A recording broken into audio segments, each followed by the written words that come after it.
presentasi yaitu moderasi beragama. Perkenalkan, nama saya Fatur. Di sebelah saya ada Muhammad Yusuf dan Muhammad Yakub Ramadan dan saudari Sahira Ramadhani dan Muhammad Ishak dan Muhammad Khairul Syahidi dan Muhammad Alfiansyah. Jadi baik, untuk menyempatkan waktu untuk pemateri pertama, saya persilakan dengan hormat oleh saudara Muhammad Alfiansyah. Baik, assalamualaikum warahmatullahi wabarakatuh. Waalaikumsalam warahmatullahi wabarakatuh. Saya akan sedikit menjelaskan gambar yang ada di dalam kertas karton ini, yakni ada gambar kota Indonesia dan beberapa gambar orang dengan agamanya yang berbeda-beda. Artinya di Indonesia itu terdiri dari beberapa agama, tentunya agama Islam, Kristen, Katolik, Hindu, Buddha. Adapun pengertian moderasi beragama, yakni cara pandang dalam beragama secara moderat, yakni mengamalkan atau memahami agama secara tidak ekstrim. Kemudian adapun tujuan moderasi beragama di Indonesia, yakni untuk mewujudkan ketertiban dalam masyarakat beragama, kemudian untuk melindungi hak-hak pemeluk agama dalam menjalankan kebebasan beragama, kemudian menciptakan ketentraman dan kedamaian dalam masyarakat beragama, serta untuk meningkatkan kesejahteraan masyarakat beragama. Itulah materi yang dapat saya sampaikan. Lebih dan kurangnya mohon maaf. Wassalamualaikum warahmatullahi wabarakatuh. Waalaikumsalam warahmatullahi wabarakatuh. Baik, bismillahirrahmanirrahim. Assalamualaikum warahmatullahi wabarakatuh. Waalaikumsalam warahmatullahi wabarakatuh.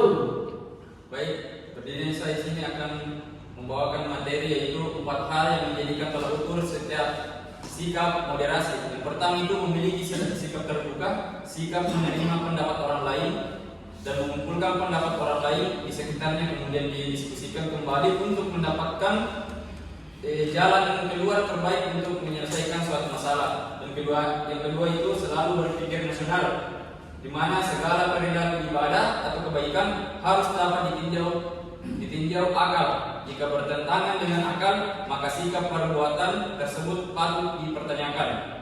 Dan yang ketiga adalah tawaddu, di mana dia harus menyadari bahwa dirinya merasa kurang sehingga ingin tetap belajar. Dan keempat yaitu selalu berpikir bahwa apa yang dilakukan membawa manfaat. Mungkin itu saja materi yang saya sempat bawakan. Jika ada kesalahan, wassalamualaikum warahmatullahi wabarakatuh. Waalaikumsalam. Langsung saja tanpa mengucapkan salam, adapun beberapa contoh yang mencerminkan moderasi beragama. Yang pertama adalah menghormati agama yang diyakini oleh orang lain. Yang kedua, tidak memaksakan keyakinan agama yang dianutnya kepada orang lain. Yang ketiga, toleran terhadap pelaksana ibadah yang dianut oleh pemeluk agama lain. Sekian dari saya. Assalamualaikum warahmatullahi wabarakatuh. Warahmatullahi wabarakatuh. Jadi sebagai warga negara Indonesia, kita diberi kebebasan dalam menjalankan keyakinan kita. Akan tetapi perlu diingat dalam undang-undang telah diatur tentang kewajiban kita pula untuk menjaga hak pemeluk agama lain dalam menjalankan ibadahnya. Oleh karenanya, dalam menjalankan keyakinan kita harus tetap memperhatikan hak orang lain.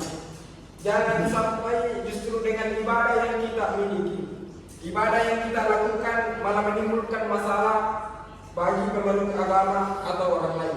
Baik, cukup sekian. Itu saja yang sempat saya dapatkan. Selanjutnya akan dilanjut oleh saudara saya yaitu Khairul. Masya Allah. Assalamualaikum warahmatullahi wabarakatuh. Waalaikumsalam warahmatullahi wabarakatuh. Di sini saya akan menjelaskan tentang nilai moderasi beragama. Yang pertama, kemanusiaan. Moderasi beragama sebagai hifdzun nafs atau menjaga kemanusiaan. Agama bukan hanya diciptakan untuk pemeluk agama tersebut, namun juga untuk menjaga hubungan dengan sesama manusia yang memeluk agama lain. Yang kedua, kemaslahatan umum adalah kemaslahatan yang berdampak pada orang banyak. Uang untuk hidup orang banyak, dan contohnya adalah kelestarian lingkungan hidup, ketersediaan pangan, terpenuhnya manfaat hajat, keamanan dan ketentraman sosial dan sebagainya. Yang ketiga, bersikap adil. Bersikap adil adalah suatu sikap yang tidak berat sebelah atau tidak memihak, berpihak kepada kebenaran dan seterusnya atau tidak saling memihak. Berimbang. Yang keempat, berimbang adalah istilah untuk menggambarkan cara pandang, sikap dan komitmen untuk selalu berpihak pada keadilan, kemanusiaan dan persamaan.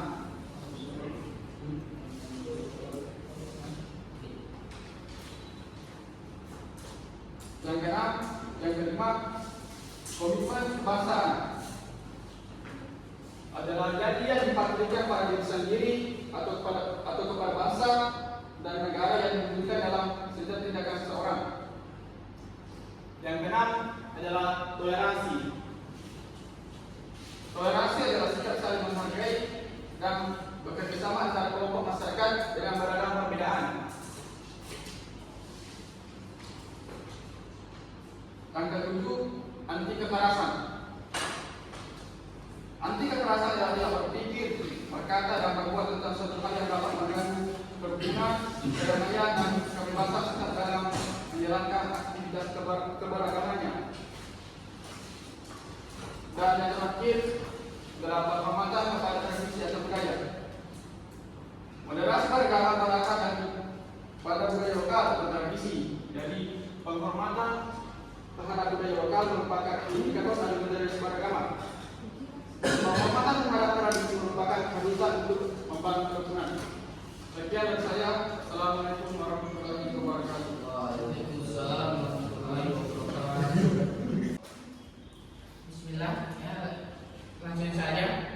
Saya berdiri ini akan menjelaskan bagaimana cara kita mengimplementasikan sikap moderat dalam kehidupan sehari-hari.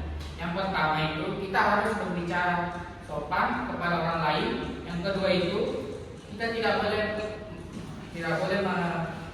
merasa paling benar, apalagi kalau tentang rawat, kita tidak boleh selalu paling benar. Yang ketiga, kita harus selalu berpikir bahwa apa yang dilakukannya harus membawa manfaat. Ini penting untuk dijadikan pegangan bagi masyarakat terdidik. Itu saja yang saya dapat sampaikan. Assalamualaikum warahmatullahi wabarakatuh. Bismillahirrahmanirrahim. Baiklah, langsung saja. Di sini saya akan melanjutkan materi dari yang sudah disampaikan teman-teman saya tentang moderasi beragama. Baiklah, moderasi beragama merupakan cara kita untuk menghindari dari sikap radikalisme dan ekstremisme. Moderasi beragama merupakan kunci kerukunan dan toleransi dalam menegakkan NKRI, Negara Kesatuan Republik Indonesia. Jadi, moderasi beragama adalah keyakinan agama kita secara absolut, secara keseluruhan dapat menjalankan keyakinan agama orang lain. Dalam mewujudkan moderasi beragama di negara kita, negara Indonesia, memerlukan peran dari semua pihak, dari pemerintah, masyarakat, tokoh agama, aktivis, ormas, sampai pemuda lintas agama. Itu saja dari saya. Karena lebihnya mohon dimaafkan. Assalamualaikum warahmatullahi wabarakatuh. Waalaikumsalam. Baik, itulah tadi presentasi yang sempat dibawakan oleh kelompok kami. Maaf jika ada kesalahan, dan kami juga berterima kasih atas teman-teman yang sempat meluangkan waktunya. Maaf jika ada kesalahan. Wassalamualaikum warahmatullahi wabarakatuh.